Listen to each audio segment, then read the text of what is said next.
True Crime South Africa, die Afrikaanse weergawe. 'n Oorspronklike jackpot-potgooi gebaseer op Nicole Engelbrecht se gewilde True Crime South Africa reeks. Die opinies in die potgooi reflekteer nie noodwendig die van Jacaranda FM nie. Die stilte van die tronksel is oorverdowend. Sy sit op die harde bankie en sy wag vir wat sy weet kom. Sy weet net nie presies wanneer nie. Dit is die moeilikste, om nie te weet nie. Sy wonder of hy dit betyds sal maak, of sy hom sal sien voor hulle vir haar ook kom. Dit was toch alles vir hom. Welkom by True Crime South Africa, die Afrikaanse weergawe.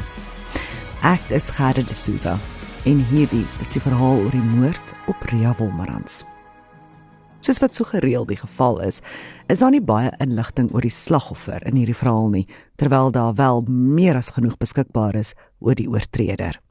Baie van wat ons weet van Ria Wolmerans begin nadat sy reeds getroud was met haar Tini en 3 kinders gehad het. Sy was gebore Maria Magdalena, 'n tradisionele Afrikaanse naam, en dit was verkort tot Ria. Hierdie was nie 'n vrou wat daarmee tevrede was om by die huis te bly en die tradisionele rol van 'n ma te speel nie. Selfs nadat sy en Tini 3 kinders gehad het en Ria steeds haar loopbaan in finansies aan die gang gehou het sy baie goed gevaar in enige posisie. Sy was 'n logiese vrou wat oor goed besin het en haar eie instinkte vertrou het. In kontras daarmee het baie mense gereken dat haar man Tini nie geestelik so sterk gestaan het nie en baie keer die knie moes buig voor sy vrou. Tini het in konstruksie gewerk en Ria het gewoonlik meer as hy verdien. Hoewel dit nie deesdae meer iets uitsonderliks is nie, was dit nie in die laat 1980s en vroeë 1990s gewoon nie en 'n onderwerp wat wel spanning in 'n verhouding kon veroorsaak, sou die man ontman voel. In 1990 neem Ria en Tini 'n besluit oor hulle gesin se toekoms, wat die koers van baie mense se lewens vir ewig sou verander. Hulle het soos baie ander Suid-Afrikaners begin voel dat misdaad in die land onverdraagbaar geraak het en hulle hoor van 'n Suid-Afrikaanse gemeenskap wat besig was om in die Botswana gebied van Pakalani te groei. Dit was in die Botswana se hoofstad Gaborone. Op daai stadium het Botswana 'n bevolking van slegs 1,3 miljoen mense gehad, een van die lande in die wêreld met die ylste bevolking. Die regering van Botswana was toe besig met 'n aktiewe program om mense van reg oor Afrika te kry om soontoe te verhuis, om die Botswana-ekonomie te help groei, met vaardighede wat nie in daardie land op daai stadium beskikbaar was nie. In ruil daarvoor het die Botswana-regering 'n land aangebied met baie lae misdaadvlakke, goeie onderwys en pragtige natuurskoon om kinders in groot te maak. Meeste van die wat voordeel hieruit wou trek, was wit Suid-Afrikaners en hulle het in die buurt van Pakalani in Gaborone vir hulself 'n mini Suid-Afrika geskep, waar almal na aan mekaar gebly het. Tini en Ria begin hulle navorsing doen en besluit dit sou sin maak vir hulle om ook Botswana toe te verhuis. Hulle was tevrede met die standaard van die laer en die hoërskole waarheen hulle kinders sou kon stuur. Die buurt het grootliks bestaan uit Suid-Afrikaners en dit het nie lank gevat vir Ria om 'n werk te kry nie, by 'n maatskappy genaamd Kwena Rokla. Die maatskappy bestaan steeds in die Pakalani gebied en maak vooraf vervaardigde beton. Ria was in die finansies departement. Tini het 'n kontrak kon kry in konstruksie, maar dit het beteken dat hy baie van die huis af moes werk, omdat die projekte waaraan hy gewerk het, ure van hulle huis in Pakalani af sou wees. Die twee het egter ingestem dat dit die prys was, wat hulle bereid was om te betaal vir wat hulle gereken het, sou lei tot 'n beter en veiliger lewe vir hulle kinders. Kort nadat die Wolmerans gesin in die huurhuis in Pakalani ingetrek het 'n ander gesin van Suid-Afrika reg oor die straat ingetrek. Justin en Mariette Bosch het ook 3 kinders gehad, 'n bietjie jonger as die Wolmerans kinders. Justin en Mariette se redes vir hulle verhuising na Pakalani was baie dieselfde as die Wolmerans gesin se. Mariette het egter nie gewerk nie. Sy het groot geword in 'n vooraanstaande en meer welaf familie. Haar pa het 'n aantal drankwinkels in Suid-Afrika besit en toe sy met Justin trou, was die verstandshouding dat Mariette by die huis sou bly en na die kinders sou omsien. In daai aspek was Ria en Mariette baie verskillend, maar hulle het goed oor die weg gekom. Tini en Justin was ook baie verskillend. Justin was meer soos Ria, 'n sterk wil van hulle eie en logies. Die Wolmerans en Bosch gesinne het egter baie gou goed bevriend geraak. Soos Tini het Justin ook baie vir werk rondgereis en Ria en Mariette was gereeld alleen by die huis en moes na mekaar omsien en mekaar ondersteun. Die kere wat Tini wel tuis was, het dit duidelik begin word dat daar probleme was in sy huwelik met Ria. Tini het vertel dat hy gevoel het Ria domineer hom. Ria se kant van die storie sou eers later aan die lig kom. Teen 1993 het Tini blykbaar iemand gekry wat hom weer soos 'n man laat voel het. En hy het nie ver gaan soek vir haar nie, net oor die straat. Tini Wolmerans en Mariette Bosch het 'n buiteegtelike verhouding begin, reg onder die neuse van hulle onderskeie eggenote. Die twee het volgehou dat hulle op daai stadium bloot goeie vriende was, maar baie ander mense wat geweet het wat in die twee se lewens aangegaan het, het beweer dat dit wel om en by die tyd was wat Tini en Mariette se verhouding posgevat het. Nie Ria of Justin het enige idee hiervan gehad nie. Tini en Ria was nog getroud. Hulle twee ouer kinders het uit die huis uitgetrek en miskien wou die twee die front voorhou vir so lank hulle nog kon. In 1995 ruk 'n skielike dood die Suid-Afrikaanse gemeenskap in Pakalani. Justin Bosch was op pad huis toe van 'n werksbesoek af toe hy in 'n motorongeluk was en hy sterf. Mariette se familie en vriende is in rou gedompel en dit was vir al haar kinders wat gevrees het dat hulle ma nie sonder hom sou kon klaarkom nie. Mariette het alles geërf, maar sy was nooit van tevore verantwoordelik vir die gesin se finansies nie en het geen benul gehad waarom te begin om die rekeninge te sorteer en te begin betaal nie. Ria kom tot haar redding met finansiële advies. Wat's meer, Ria vra haar man Tini om meer tyd met Mariette en haar kinders te spandeer en te help waar hy kon rondom hulle huis. Ria het natuurlik toe geen idee gehad van wat werklik agter haar rug tussen die twee aan die gang was nie. Tini was natuurlik net te gretig om te help en hoe meer tyd hy met Mariette deurbring, hoe meer raak hy en Ria vervreemd. In 1996 vra Ria vir 'n egskeiding, hoewel sy steeds nie geweet het dat haar beste vriendin en haar man in 'n buiteegtelike verhouding was nie. In hierdie tyd bely Ria by Mariette en deel al die probleme in hulle huwelik met haar vriendin. Mariette doen wat enige goeie vriendin sou doen en simpatiseer met Ria en het Ria moontlik selfs aangemoedig om met die egskeiding voort te gaan. Van Ria se redes vir 'n egskeiding sou later vorendag kom, te laat, toe van haar familielede begin praat het oor wat sy hulle in die tyd sou vertel. Toe geen manier om te bevestig of dit waar was nie. Meer hieroor later in hierdie episode. In Junie 1996 het Tini in Maun gewerk, sowat 6 ure se ry van Gaborone af. Hy en Ria se egskeiding was nog nie afgehandel nie, maar hulle was naby daaraan om 'n ooreenkoms te bereik. Tini sou later sê dat Ria ander dinge op haar gedagtes sou gehad het. Tini het beweer dat sy vrou op onbehoorlike finansiële gedrag afgekom het wat glo haar baas sou betrek en volgens Tini het Ria voorberei vir 'n besoek deur die ouditeure in die laaste week van Junie 1996. Ria se baas was 'n man genaamd Henny Kutse en hy was ook deel van die groep Suid-Afrikaners in Botswana. Hy en sy vrou het saam Botswana toe verhuis, maar is later geskei. Henny sou nou en dan vir Ria by hulle huis kom kuier en dis ook hoe hy Mariette Bosch oor kan die straat ontmoet het. Die spesifieke aard van die vriendskap of dan verhouding tussen Henny en Mariette sou nooit diep ondersoek word nie, maar daar is bewys dat Henny wel ook vir Mariette by haar huis gaan kuier het. Daar was spesifiek een so 'n keer, 'n sessie wat baie belangrik was, op die aand van 24 Junie 1996. Henny het by Mariette gaan kuier met 'n bottel wyn en 'n boks sjokolade en hy was daar vir 'n paar uur.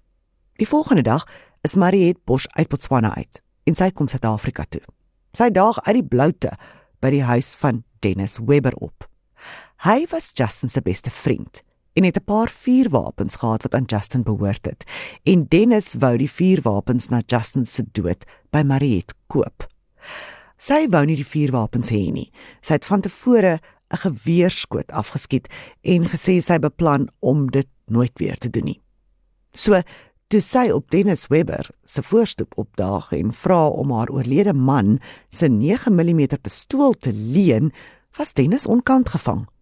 Hy het vertel hoe Mariette vir hom gesê het dat sy so 'n pistool in Botswana wou koop en wou die een terugvat huis toe om daarmee te gaan oefen, sodat sy haar vuurwapenlisensie in Botswana kon kry.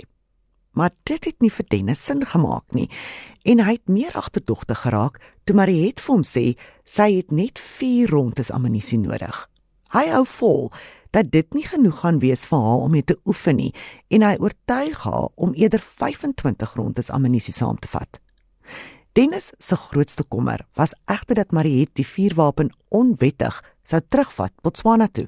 Sy beloof hom egter dat sy die pistool wel by die grenspos sou inhandig en dit daar sou los totdat sy die korrekte papierwerk gehad het om die 9mm Botswana te kon invat. Mariette is weg en los 'n baie verwarde en uiters bekommerde Dennis by sy huis agter. Mariette se volgende stop was by haar swaar se huis. Mike Bosch en sy vrou Judith was net so verras om Mariette deur hulle deur te sien stap as wat Dennis was, en nog meer so, toe Mariette vir Mike vra om haar te wys hoe om die 9mm pistool te gebruik. Mike probeer Mariette ook oorreed dat dit nie 'n goeie idee was om die vuurwapen onwettig oor die grens te vervoer nie, maar sy vertel vir hom dieselfde storie, dat sy dit by die grenspos sou inhandig en weer later sou gaan haal. Mariette was haastig en verloor later haar geduld omdat Mike so draai, en op 'n stadium sê sy, "Dink jy dat ek iemand met die geweer gaan skiet of iets?" Mike het Mariette daai dag gewys hoe om die 9mm pistool te laai en die basiese lesse gegee van hoe om die vuurwapen te hanteer.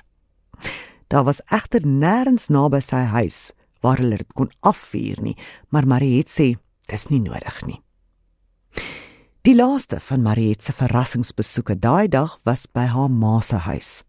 Vir haar ma sê sy dat sy wil hê die vrou moet vir 'n ruk vir haar in Botswana kom kuier. Haar ma was ook bietjie onkant gevang, maar sy stem in. Sy het haar kleinkinders baie lanklaas gesien en sy wil graag tyd met hulle deurbring, asook met haar dogter, oor wie sy baie bekommerd was sedert die dood van haar man Justin. Mariette se ma pak haar tas en in die vroeë oggendure van 26 Junie 1996 ry die 2 vroue terug Botswana toe. Mariette het nie by haar belofte aan Dennis en Mike gehou nie, en het wel die vuurwapen onwettig die grens oor gesmokkel. Sy het later erken dat sy dit gedoen het. Daar het egter 'n vraagteken gehang oor haar rede hiervoor.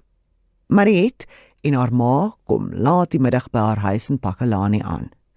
Sy gee vir haar tweede oudste dogter kontant en sê sy moet Ria, se tienerdogter, en hulle 2 se kerels uitvat vir aandete daai aand. Haar dogter het dit nie verwag nie, want sy en Ria se tienerdogter was nie goeie vriendinne nie, maar sy wou ook nie nee sê vir 'n gratis ete in 'n restaurant nie, so toestem sy in. Haar middeldogter en haar kerel is by die huis uit en gaan laai Ria se dogter so wat 8 uur daai aand op. Ria se tiener was die laaste van hulle kinders wat nog in die huis gebly het. Sy soen haar ma totsiens en sê sy behoort nie te laat terug te wees nie. So 11 uur daai aand is sy terug by die huis. 'n Grie toneel wag vir haar. In die kombuis kry sy haar ma, Ria Wolmerans, in 'n groot plas bloed, gesig teen die grond, 'n teeskinkbord lê op die grond. Die angsbevange meisie het nie die polisie se noodnommer geken nie en sy begin die bure bel, insluitende Mariette Bosch, haar ma se beste vriendin. Een van die bure bel die polisie en die Wolmerans huis word 'n misdaadtoneel. Wat Botswana polisie in die stil buurt gekry het, was baie ongehoord. Daar was voorvalle van roof in die gebied, maar byna nooit geweld nie, en hier lê 'n vrou, dood, met 2 geweerskote. Die eerste ding wat polisie van kennis neem, is dat daar geen teken van 'n inbraak was nie. Dit het gelyk of Ria die deur oopgemaak het vir haar aanvaller, of aanvallers. Die nadoodse ondersoek sal later wys dat Ria van agter af geskiet is. Haar moordenaar het haar die huis ingevolg toe die skote afgevuur is. En dan was daar die skinkbord en die koppies wat dit laat lyk of Ria tee gemaak het vir besoekers. Die teepot was vol en 3 koppies lê gebreek op die vloer. Mariette Bosch kry die oproep oor Ria se dood net na 11:00 daai aand en was een van die eerste mense op die toneel. Van die bure sou sê dat Mariette vir hulle vertel het dat Ria 'n hartaanval gehad het. Tini is gebel en sê dat hy onmiddellik die 6 ure lange rit van Mahoen af na Gaborone sou begin. Terwyl die polisie besig was om die misdaadtoneel op te klaar, kry Mariette Ria se tienerdogter en die gesin se huishulp wat op die perseel gebly het en sy vat hulle terug na haar huis toe. As deel van die ondersoek word die bure aan albei kante van die Wolmerans se huis ondervra. Een sou waardevolle inligting verskaf. Janet Squire vertel vir die polisie dat haar man sowat 8:00 daai aand by die huis aangekom het van die werk af. Sy was onder in die kombuis besig om vir hom iets te maak om te eet. Terwyl sy daar doenig was, so 8:15 daai aand, hoor sy 2 harde slae en 'n vrou wat gil in die Wolmerans se huis. Sy sê die geluide het vaag klink soos geweerskote, maar sy was nie seker nie. Sy stap toe op na die eerste verdieping van die huis, waar sy beter uitsig het oor die Wolmerans se huis en staan en kyk vir 'n rukkie. Sy het ook niets anders gehoor nie en toe besluit sy dit was seker nie iets belangriks nie. Die polisie het geweet dat Ria Wolmerans al vir geruime tyd dood was toe haar dogter haar liggaam gekry het. En nou het dit voorgekom asof daai 2 harde geluide wat Janet gehoor het, moontlik wel die geweerskote was. Ria se dogter het vir die polisie gesê toe sy daai aand by die huis uit is, was haar ma springlewendig en gesond en het niks gesê van enige besoekers nie. Tini Wolmerans het die volgende oggend daar aangekom. Hy's reguit na die Bosch huis om sy jongste dogter te sien en hy daar gebly. Nie een van die Wolmerans gesinslede sou ooit weer terugkeer om in die huis te gaan bly waar Ria doodgeskiet is nie. Ria se familie in Suid-Afrika was verpletterd deur die nuus. Die ironie dat die gesin wat Botswana toe verhuis het vir 'n veiliger toekoms deur so 'n gewelddadige misdaad in hulle huis getref moes word. Soos wat die nuus oor Ria se moord versprei het dit gepaard gegaan met die storie dat dit soos 'n huisroof gelyk het wat skeef geloop het. Terug in Botswana is Tini nie aanvanklik deur die polisie gekontak nie en hy was aan die begin ook nie gevra om 'n verklaring af te lê nie. Miskien omdat hy so ver van die huis af was daai aand. Intussen is Ria Wolmerans se liggaam aan haar familie terugbesorg na die voltooiing van die nadoodse ondersoek. En Tini en Mariette Bosch het planne begin maak om die liggaam terug te bring Suid-Afrika toe vir die begrafnis. Die Wolmerans en Bosch gesinne het saam teruggekom na hulle geboorteland waar Ria toe begrawe is. Tini, Mariette en Tini se dogter het by Ria se ma in die huis gebly terwyl hulle in Suid-Afrika was. Ria se rouende ma het die spaarkamer reggekry vir haar kleindogter en Mariette. Tini het gesê hy was tevrede om op die bank te slaap. Ria se ma was woedend toe sy die oggend van die begrafnis wakker word en Tini en Mariette in dieselfde bed kry. Tini sê vir sy skoonma dat hy in die nag baie hartseer was en met Mariette gaan praat en toe sommer daar langs haar gaan slaap het. Hy verseker haar dit was als baie onskuldig. Maar Ria se ma het later gesê dat sy nie die beeld van die 2 van hulle saam in die bed uit haar geestesoog kon kry nie. Dit was nie lank na die begrafnis en hulle terugkeer Botswana toe nie, wat Tini en Mariette saam ingetrek het, in 'n nuwe huurhuis. Die huurkontrakte vir beide die Wolmerans en Bosch huise het verstryk. Tini en Mariette het vir almal wat gevra het gesê dat hulle troos in mekaar se arms gevind het en dat dit is waar hulle verhouding na Ria se dood sou begin het. Maar daar was bewyse dat dit nie die waarheid was nie. Teen die tyd dat Tini Wolmerans uiteindelik gevra is om 'n amptelike verklaring af te lê oor sy vrou se moord, het die inhoud daarvan gelyk of dit die ondersoek 'n hupstoot kon gee. Tini het vertel dat hy presies geweet het wie sy vrou vermoor het. Hy het geglo dit was haar baas, Henny Kutse. Volgens Tini het Ria hom op die dag van haar moord gebel en gesê dat sy bewyse gehad het dat Coetzee bedrog gepleeg het. Ria het glo beplan om die bewyse die volgende dag aan die ouditeure te oorhandig. Tini sê vir die polisie dat hulle dit met sy tienerdogter kon bevestig vir wie Ria dieselfde storie vertel het. Die dogter het later gesê dat haar ma wel iets hieroor genoem het, maar dat sy nie mooi opgelet het nie en nie veel hieroor vir die polisie kon sê nie. Tini het geglo dat Coetzee Ria vermoor het om te voorkom dat sy bedrieglike aktiwiteite ontbloot. Die polisie het onmiddellik hierdie leidraad opgevolg, al was hulle verras deur die rouende weewenaar wat die inligting vir homself vir so lank gehou het. Henny Coetzee is ingebring vir ondervraging en ontken dat hy enigstens by Ria se moord betrek kon word. Hy het 'n alibi gehad. Hy was op die aand van die moord by 'n braai en dit was onmoontlik vir hom om Ria in haar huis dood te skiet. Daar was baie ander mense by die braai wat kon bevestig dat hy die heeltyd daar was. Hy het ook die beweringe ontken dat hy ooit finansiële bedrog gepleeg het en het bygevoeg dat die ouditeure in die dae na Ria se dood wel hulle audit voltooi het en hulle het geen spore van onderduimse transaksies gekry nie. Die polisie het dit ook met die span ouditeure bevestig en 'n finansiële span van die polisie het self hulle ondersoek gedoen en ook geen bedrog kon vind nie. Die nadoodse ondersoek het bevind dat Ria Wolmerans met 'n 9mm pistool geskiet is. 2 doppies is op die toneel gekry en as bewysstukke gebeere.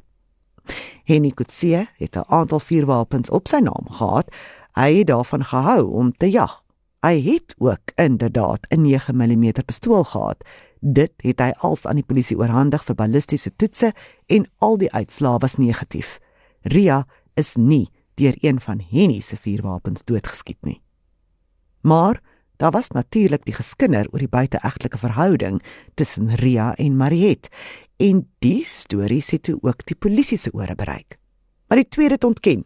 Tini het aan die polisie gesê dat hy en sy vrou baie gelukkig was en dat hy en Mariet eers by mekaar gekom het na die moord op Ria, omdat hulle albei so diep oor Ria gerou en mekaar begin ondersteun het.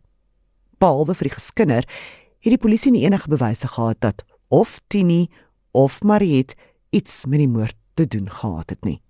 Dit het egter later aan die lig gekom dat die polisie nie Tini se alibi goed opgevolg het nie. Daar is in 'n appeldokument geskryf dat Tini vir die polisie gesê het dat hy in Mahoen was vir werk. Hy was veronderstel om op daai aand van Ria se moord terug te ry huis toe, maar het gesê dat hy te laat daar sou wegkom, omdat hy eers die werkers moes betaal. Die polisie het gesê dat hulle dit met die voorman kon bevestig, maar volgens die appeldokumente is dit nooit gedoen nie. Die hofstukke het verder vertel dat Tini nie die oggend na Ria se dood in sy voertuig by die huis aangekom het nie, maar dat een van sy dogters hom by die lughawe gaan haal het. Die vlug van Mahoen na Gaborone duur net 90 minute en dit was nog toe die passasiers nie identifikasiedokumente nodig gehad het om 'n vlugkaartjie te hoef te koop nie. Kaartjies kon op daai stadium nog oor die toonbank bespreek word, met slegs kontant en geen wyse van uitkenning nie. Dit was ook nie bekend of die polisie die foonrekords nagegaan het om te bevestig of Ria hom werklik die dag voor haar dood gebel het nie. In September 1996 is Tini en Mariet weer in Suid-Afrika. Hulle het by Mariet se swaar Mike Bosch gekuier, toe sy Mike eenkant roep en die 9mm pistool vir hom teruggee wat hy in Junie laas in haar besit gesien het. Dit was toe Mariet hom gevra het om haar te leer hoe om die vuurwapen reg te hanteer. Mike was besorg dat Mariet heel duidelik weer die vuurwapen onwettig oor die grens gesmokkel het. Maar Mariet het verskrik gelyk en by Mike gepleit om van die pistool ontslae te raak. Hy het nie vrae gevra nie. Mike en sy vrou was ook verbaas toe hulle hoor dat een van die redes vir Mariet se besoek aan Suid-Afrika was om 'n trourokontwerper te gaan sien. Sy en Tini het beplan om te trou. Dit was op daai stadium net meer as 'n jaar sedert haar man Justin dood is en minder as 3 maande sedert Ria se moord. Mike het so stillig by homself gewonder of dit nie als baie gou is nie. Nadat Tini en Mariette daar weg is, raak Mike en sy vrou Judith aan die praat oor al die eienaardige dinge wat oor die afgelope paar maande met hulle skoonsister gebeur het. Mike vertel vir Judith hoe Mariette vir hom die vuurwapen gegee het en dit was nie lank nie voor hulle 2 en 2 bymekaar gesit het, dat dit dieselfde kaliber vuurwapen was waarmee Ria Wolmerans doodgeskiet is. Die egpaar is hoogs ontsteld oor die moontlikheid dat Mariette iets met die moord te doen kon hê, maar terselfdertyd wou hulle ook nie in die besit wees van 'n moontlike moordwapen nie, definitief nie een wat onwettig oor landsgrense gesmokkel is nie. So, hulle maak kontak met die Suid-Afrikaanse polisie. Mike en Judith verduidelik hulle storie aan die polisie dat hulle vermoed Mariette het moontlik die vuurwapen tussen Botswana en Suid-Afrika gesmokkel. Hulle los die vuurwapen by die polisie in die hoop dat hulle skoonsister nie in baie moeilikheid is nie. Die Suid-Afrikaanse polisie kontak polisie in Botswana en dra die storie oor die vuurwapen aan hulle kollegas in die buurland oor. Reëlings word getref om die vuurwapen Botswana toe te stuur vir ballistiese toetse. Maar terselfdertyd word die beëdigde verklaringe van Mike en Judith Bosch gebruik om in Oktober 1996 'n lasbrief uit te reik vir Mariette Bosch op 'n klag dat sy 'n ongelisensieerde vuurwapen Botswana ingebring het. Mariette word vasgetrek en in 'n polisiesel aangehou. Tini gaan kuier vir haar en die polisie hoor hoe hy vir haar sê om stil te bly. Hy is net daar in hegtenis geneem op klagtes dat hy by 'n polisieondersoek ingemeng het en word vir ure aangehou voor hy te vrygelaat is. Net 'n paar dae daarna kom die uitslae van die ballistiese toetse deur en dit wys dat die 9mm pistool wat Mariette oor die grens gesmokkel het, wel die geweer is wat gebruik is om Ria Wolmerans mee dood te skiet. Mariette Bosch word aangekla van moord. In die dae na haar inhegtenisneming maak Tini kontak met verskeie joernaliste en tydens die perskonferensies vertel hy hoe Mariette valslik beskuldig word en dat hy weet wie die werklike moordenaar is. Hy hou vol om Henny Coetzee te beskuldig vir Ria se moord. Dis ten spyte daarvan dat Coetzee reeds deur die polisie as 'n onskuldige man verklaar is. Tini kry 'n regsverteenwoordiger vir Mariette. Hofdokumente sou egter later wys dat die prokureur sy instruksies van Tini gekry het en nie van Mariette nie, en dat hy op verskeie kere onkant gevang sou word deur verklaringe wat Mariette sou maak, maar waarvan hy nie bewus was nie. Tini hier ook 'n hipnotiseerder en 'n spiritistiese medium. Hulle sou Mariette in die tronk gaan besoek. Die redes hiervoor sou amper net so eienaardig wees soos Mariette se verduideliking hoe sy betrokke geraak het by die vuurwapensmokkelary. Mariette Bosch ontken dat sy Ria Wolmerans vermoor het. Sy het erken dat sy die 9mm pistool onwettig oor die grens vervoer het, maar sy sê sy het dit onder dwang gedoen. Mariette se storie was dat Henny Coetzee haar die aand van 24 Junie 1996 besoek het, en terwyl hy in haar huis was, het hy haar bedwelm en gehipnotiseer, en haar so daarvan oortuig om haar oorlede man se vuurwapen in Suid-Afrika te gaan haal, omdat hy dit van haar af wou koop. Sy sê Henny Coetzee het ook haar lewe gedreig terwyl sy onder hipnose was, sodat sy die oomblik toe sy weer by haar bewussyn was, gevoel het dat sy moet doen wat van haar gevra is. Sy voeg by, sy het net nie soos haarself gevoel tydens daai besoek aan Suid-Afrika nie en het die heeltyd 'n erge hoofpyn gehad wat sy gemeen het aangebring is deur die dwelms wat Henny haar ingegee het in die hipnose waaronder hy haar geplaas het. Volgens Mariette het sy geen idee gehad hoekom Henny die 9mm pistool sou wou hê nie. Maar ja, sy het dit vir hom gaan haal en teruggebring Botswana toe. Sy sê sy die middag van 26 Junie terug by haar huis in Pakalani aangekom. Sy het haar ma by die huis afgelaai en reguit na Henny se kantoor toe gery om die vuurwapen vir hom te gaan gee. Maar hy was nie in sy kantoor nie, so toe los sy die geweer en die rondes ammunisie net daar op sy lesenaar. Sy is seker een van die ander werkers het haar moes sien. Toe sy na haar dogter se skool toe gery vir 'n vergadering, maar besef sy het die datum verkeerd en toe sy terug huis toe. Mariette sê sy was so 7:35 daai aand terug by die huis en daar het sy gebly. polisie het dit egter nie geglo nie en hulle het 'n getuie gehad met 'n ander storie. Die huishulp wat vir die Bosch-gesin gewerk en ook op die perseel gebly het vir die polisie vertel dat Mariet 3 uur daai middag met haar ma daar aangekom het. Maar haar weergawe was dat Mariet by die huis was tot so 8 uur daai aand, nadat haar dogter daar uit is vir aandete. Annetjie Ntwanjage sê dat Mariet eers weer 11 uur teruggekom het, toe sy die oproep gekry het dat Ria Wolmerans daai aand vermoor is. Annetjie het sedert 1995 vir die Bosch-gesin gewerk en aan die polisie gesê dat sy baie gelukkig was daar en dat sy nie vir Mariet in die moeilikheid wou kry nie. Maar sy het besef iets is nie pluis nie, toe Tini Wolmerans haar die dag na die moord genader het en gesê het dat sou die polisie vra, moes sy sê dat Mariet die hele aand by die huis was. Annetjie het ook bevestig dat sy geweet het van die buiteegtelike verhouding wat Tini en Mariet gehad het, reeds voor Ria se moord. Annetjie sou een van die staat se stergetuies word. Mariet se 2 dogters het vir die verdediging getuig en volgehou dat Mariet na 7:30 daai aand nooit weer die huis sou verlaat het nie. Die middeldogter, wat uitgegaan het vir aandete, sê sy die huis agter haar gesluit en geglo dat haar ma nooit weer daar uitgekom het nie. Maar die polisie en die staatsvervolgingsspan was versigtig om die dogters se verklaringe te aanvaar, omdat hulle jonk was en ook goeie redes gehad het om hulle ma te sou wou beskerm, aangesien hulle reeds hulle pa verloor het. Mariet het in die tronk moes bly vir amper 'n jaar voordat sy uiteindelik in September 1997 borg toegestaan is. Enkele dae na haar vrylating op borg het sy en Tini getrou. Dis later beweer dat die twee dit so beplan het om te voorkom dat hulle teen mekaar moes getuig. Daar word nie van egpare verwag om in 'n hof teen mekaar te getuig nie. Tini se oudste dogter is ook in die tyd getroud en Mariet het toestemming by Botswana owerhede gevra om saam met Tini Suid-Afrika toe te kom vir die troue.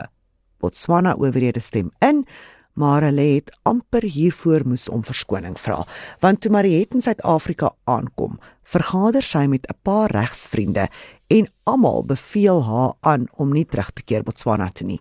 Hulle lig haar in dat Suid-Afrika haar nie aan 'n land sou uitlewer waar sy die doodstraf kon kry, sou sy skuldig bevind word nie. Mariet het die advies ernstig oorweeg, totdat Tini haar ompraat dat dit die beste is om wel terug te gaan Botswana toe en die verhoor deur te sien, want hy het geen twyfel gehad dat sy wel onskuldig bevind sou word nie.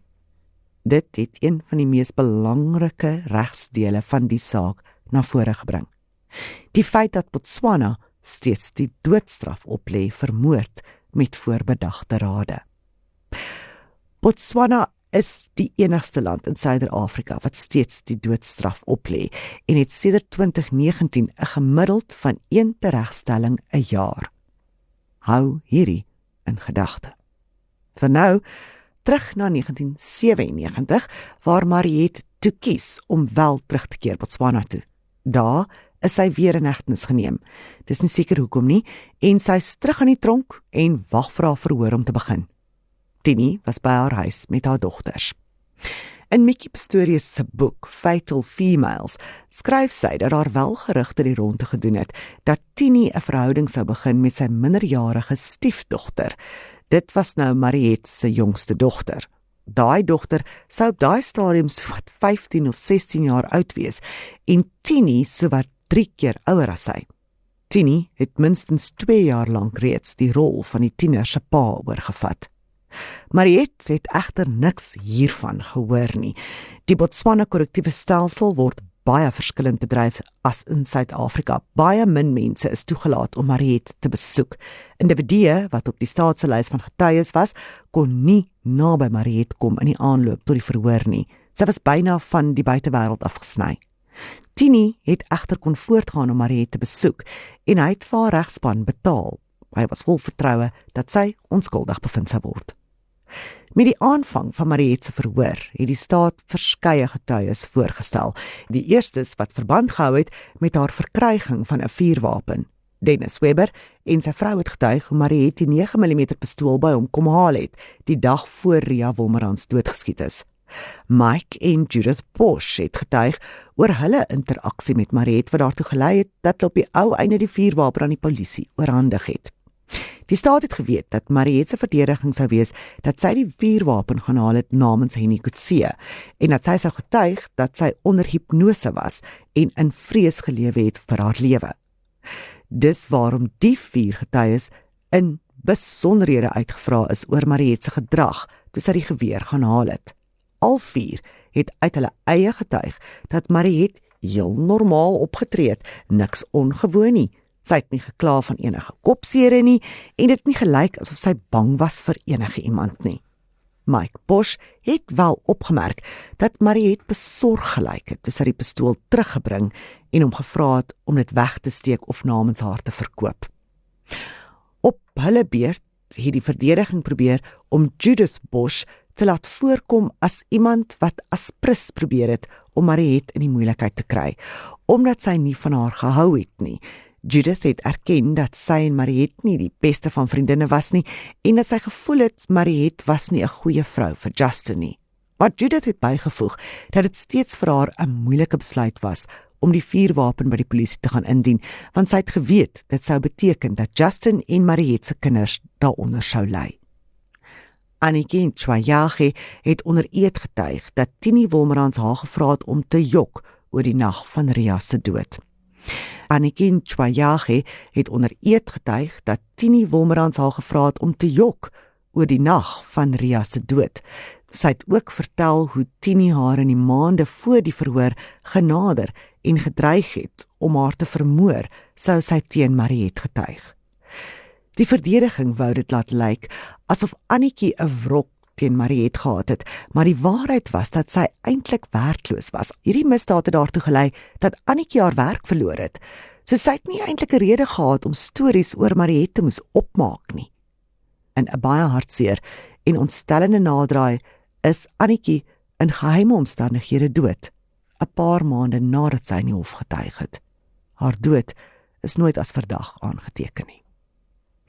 Al was die staat nooit onder enige verpligting om 'n motief te wys vir Ria Wolmerans se moord nie, het dit deur die getuienis wat gelewer is, tog wel duidelik geword dat daar geglo is dat Mariet se heel eenvoudige rede sou wees dat sy vir Tini wou hê. Sy wou nie wag vir hom om van Ria te skei nie, en daar is gewonder of sy nie miskien ook wou hê dat hy hulle huwelik moet inkom met al die bates wat hy en Ria gehad het nie. 'n Egskeiding sou toesien hoe Ria van die bates sou kry. Een van die mees prominente getuies vir die staat sou iemand wees oor wie baie gepraat is voor en tydens die verhoor, en sy gedrag aan die getuiebank het net die gerugte laat toeneem. Henny Coetzee het 'n ooreenkoms met die staat gehad dat hy immuniteit teen verdere vervolging toegestaan sou word, sou hy homself deur sy getuienis onder enige verdenking plaas vir moontlike misdade. Dis nooit openbaar gemaak presies wat die misdade kon wees of waarvoor hy immuniteit toegestaan is nie, en dit het die bedenkings oor die man die hoogte laat inskiet dat hy moontlik wel betrokke kon wees by bedrog of selfs by Ria se moord. Maar toe Coetzee eers begin getuig, het dit duidelik geword, dit was nie die geval nie. Dis deur sy getuienis bevestig dat sy ouditeure geen bedrieglike aktiwiteite in sy maatskappy se boeke gekry het nie.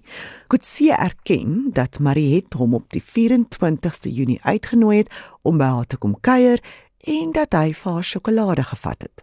Hulle het saam wyn gedrink, maar hy ontken dat hy haar daai aand bedwelm of onder enige soort van hipnose geplaas het, en hy voeg by, hy het haar nooit gedreig nie. Nee, sê Coetzee, hy het Mariet definitief ook nie gevra om haar oorlede man se vuurwapen vir hom in Suid-Afrika te gaan haal nie. Hy was wel bewus van die streng vuurwapenregulasies in Botswana, en in elk geval, hy het sy eie 9mm pistool gehad, en die polisie het daai een getoets en gevind dit is nie gebruik om Ria Wolmerans mee dood te skiet nie. Wat sou hy wou doen met nog 'n 9mm pistool? Volgens Coetzee het Ria hom nooit beskuldig van bedrog nie en hy het nie geweet van enige beweringe wat sy van plan was om teen hom te maak nie. Teen die slag wat die staat sy laaste getuie geroep het, is 'n prentjie geskilder wat baie verdoemend was teenoor Mariet. Maar haar verdediging het 'n paar planne in die mou gehad. Haar regsverteenwoordiger het 'n alternatiewe verdagte aan die hof uitgewys, Henny Coetzee. Die meerderheid van die verdediging se getuies sou hiertoe bydra. Daar was die eerste 3 getuies wat by die braai was, saam met Coetzee op die aand van Ria se moord. Dit was natuurlik sy alibi. Hy het gesê hy was tot 11:00 daai aand by die braai. Maar die 3 getuies het 'n ander storie vertel. Hulle het elkeen aan die hof gesê dat Coetzee al tussen 8 en 8:30 daai aand daar weg is, kort nadat hulle geëet het. Onder kruisondervraging het al 3 erken dat hulle alkohol gedrink en nie eintlik hulle horlosies fyn dopgehou het vir presies hoe laat Coetzee gery het nie.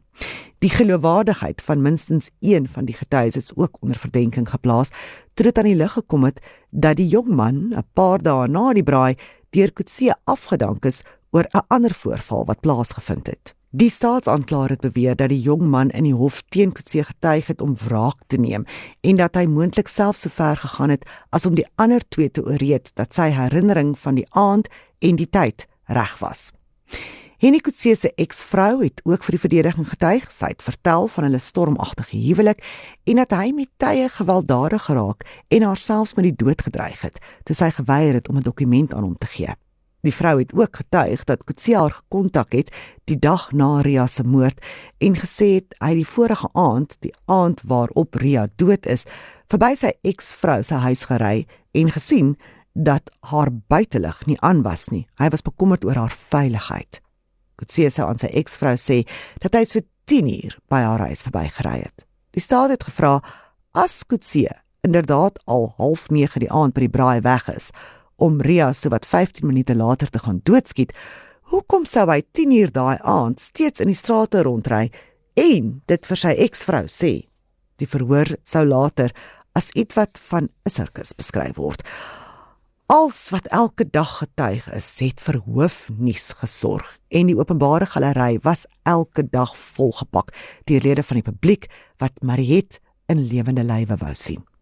Sy het die bynaam gekry as die White Mischief van Botswana. Dit was 'n verwysing na 'n boek wat in die 1980s gepubliseer en deur 'n Britse joernalis geskryf is. Dit het gehandel oor 'n wit vrou genaamd Jocelyn Hay van Kenia wat ook in 'n soortgelyke gemeenskap geleef het. Mariet se dogters het beide die verhoor bygewoon en haar jongste dogter was gereeld in trane oor die optrede van mense in die openbare galery. Die regter se gedrag is ook met tye bevraagteken toe hy vreemde opmerkings gemaak het, insluitende toe hy 'n getuie gevra het om voor te gee dat sy met hom getroud is. In 'n ander van sy omstrede uitlatings het die regter gemeen dat die onus op die verdediging is om te bewys dat Mariet nie die moord gepleeg het nie. Dis natuurlik nie wetlik korrek nie en die opmerking deur die regter is later gebruik as een van die hoofredes vir Mariet se appel. Die getuie aan wie die regter voorgestel het dat sy moet voorgee sy is met hom getroud, het ook 'n bron van nuuskierigheid vir die res van die hofsaal geword. Sy was Dr. Louise Olivier, 'n geregistreerde kliniese sielkundige wat ook seksadvies gegee het in 'n rubriek wat sy vir 'n Suid-Afrikaanse tydskrif geskryf het. Dit was hiervoor wat sy berig geword het tydens die verhoor en dit het haar kundigheid erg ondermyn. Die openbare galery het gefokus op haar pink uitrustings en haar pakkies en haar gekrulde blonde hare. Dr. Olivier het getuig oor Mariet se kapasiteit om 'n moord te kan pleeg.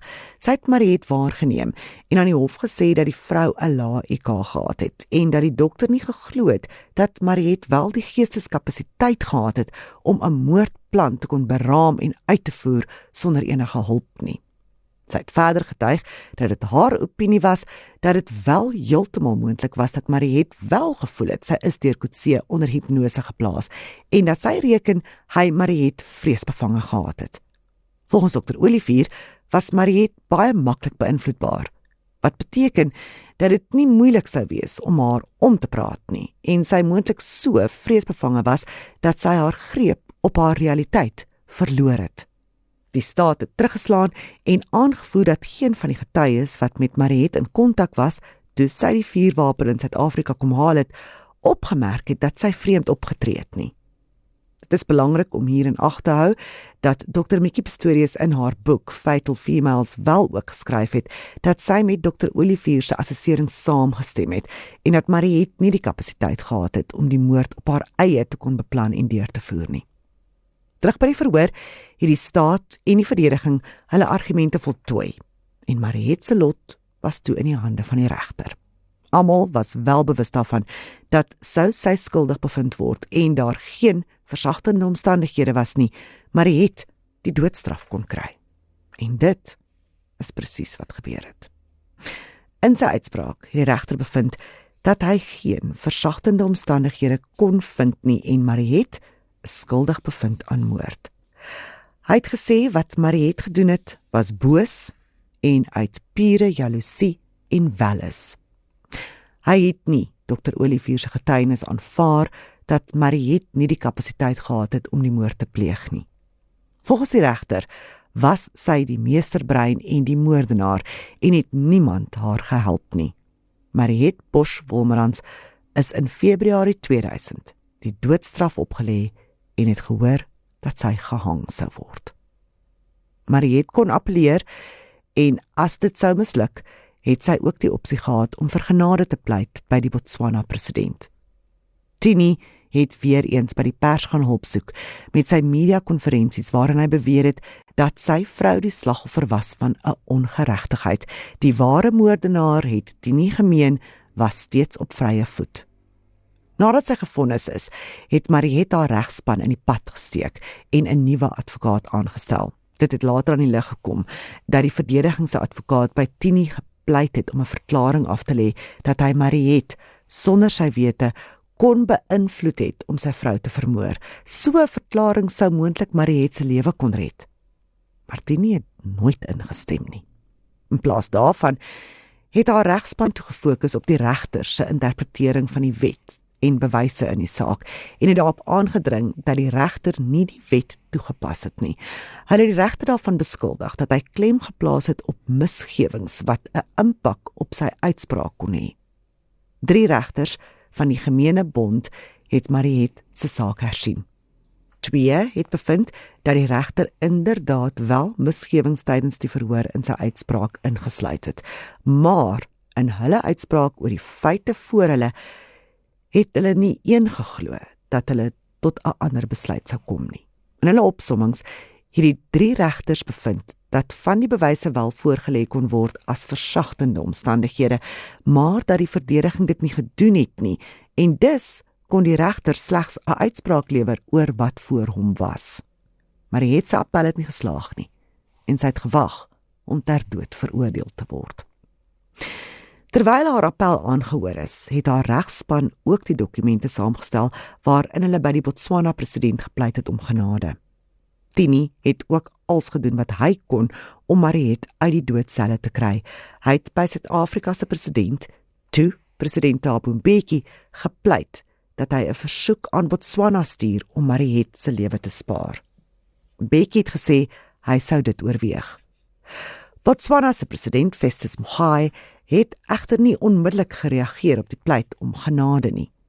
Dit sou later bekend word dat hy uitgewys het dat 'n antwoord op 'n genadeversoek nie 'n reg is wat oortreders toegestaan is nie, en die president kon kies op wie se versoek hy reageer en die wyse waarop hy dit doen. Op Vrydag, 30 Maart 2001, ry Tini, sy dogter en sy stiefdogter deur die hekke van die tronk vir hulle besoek aan Mariet, soos wat hulle altyd gedoen het. Met hulle aankoms word hulle ingelig dat die tronkbewaarders besig was met inspeksies van die tronkselle en dat hulle nie toegelaat sou word om Mariet daai dag te kon sien nie.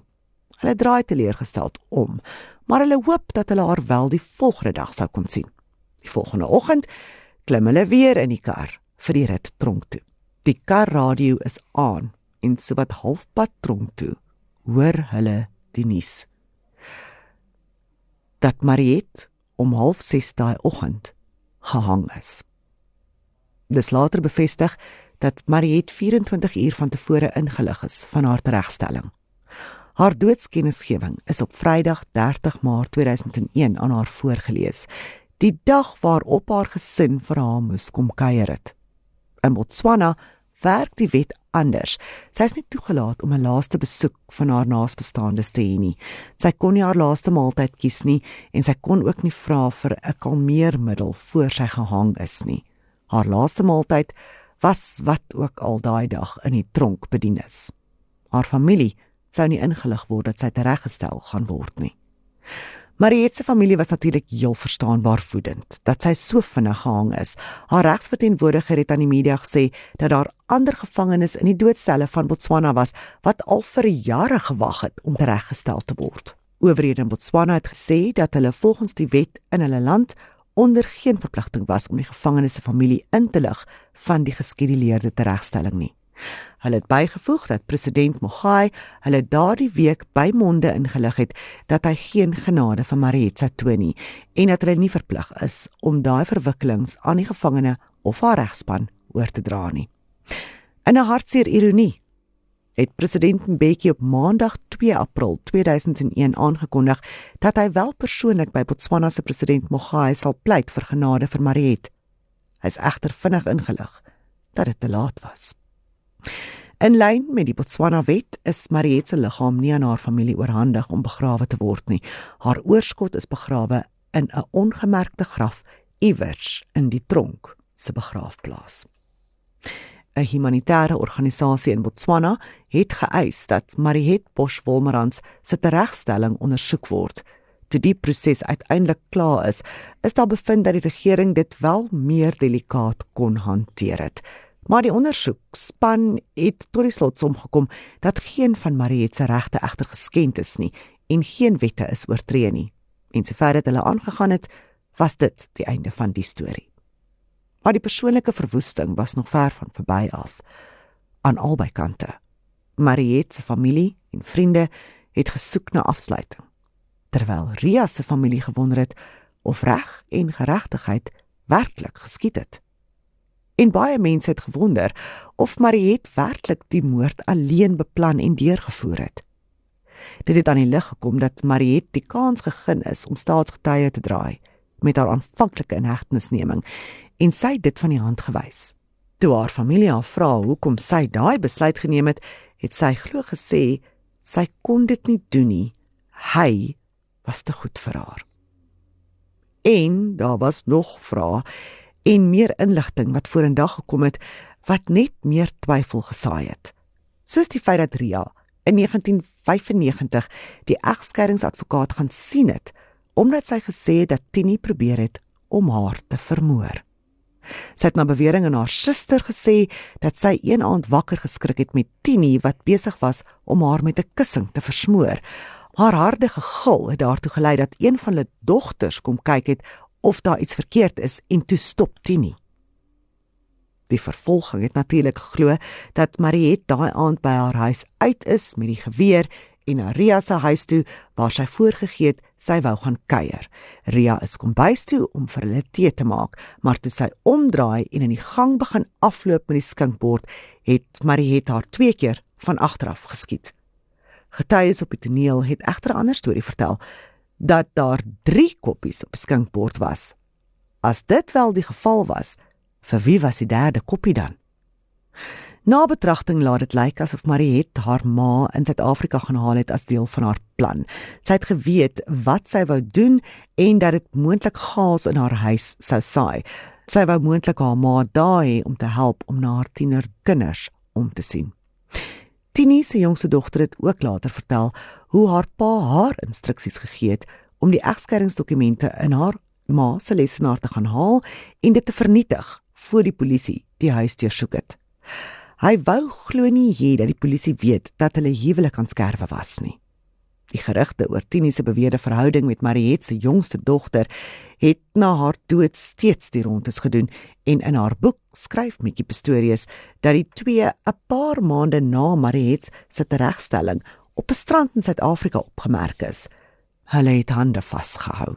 Tini het na 'n landelike deel van Botswana getrek, waar die kinders en Ria se jongste dogter hom na berig word gereeld besoek het. Dis baie moeilik om te bepaal of Mariette Bosch werklik Ria Wolmerans se enigste moordenaar was. Mikkie Pistorius is 'n forensiese sielkundige met baie jare se ondervinding en dit was haar opinie dat Mariette eenvoudig nie daartoe in staat was om die misdaad self uit te dink en te beplan en deur te voer nie. Maar dit beteken nie dat sy sonder skuld was nie. In Amerika, waar die doodstraf ook opgelê word, stel die wet dit duidelik dat individue wat help beplan het aan 'n moord wel ook daarvoor tereggestel kan word. Of ons ten gunste van die doodstraf is of nie, dit is die wet van die land waarin Mariette gekies het om te bly en waar sy die moord gepleeg het. Waarvoor mens diep empatie moet hê, is die families. Mariette se kinders, wat geen misdaad gepleeg het nie, en tog is hulle deur een van die mees afgryslike van ondervindings wat enige iemand ooit kan verduur. Vir hierdie kinders, om hulle maas so te moes verloor. As mens verby al die geskinder, die skandale en die hoofopskrifte kyk, bly daar 'n storie van diep pyn. 'n Storie van 'n vrou, Ria Wolmerans, wat op die ergste moontlike manier deur twee mense, wie sy so diep vertrou het, verraai is. Haar man, wat 'n buiteegtelike verhouding in die geheim gehad het met haar beste vriendin. En dan daai vriendin, wat so belangrik was vir Ria, en wat haar doodgeskiet het, sonder dat Ria dit kon sien kom. Al wat Ria wou doen, was om met haar lewe aan te gaan. Daarvoor het sy met haar lewe moes betaal. Dankie dat jy geluister het na True Crime South Africa, die Afrikaanse weergawe. Hierdie was die verhaal oor die moord op Ria Wolmerans. True Crime South Africa, die Afrikaanse weergawe, is 'n oorspronklike Jackpot potgooi. Die ware misdaadverhaal is nagevors en geskryf deur Nicole Engelbrecht vir haar gewilde True Crime South Africa reeks. Dit word aangebied deur Jackran FM se Gerda de Souza. Luister na nog oorspronklike potgooi reekse en nuwe episodes by jackranfm.com, klik op Jackpot of kry dit by jou gunsteling potgooi toepassing.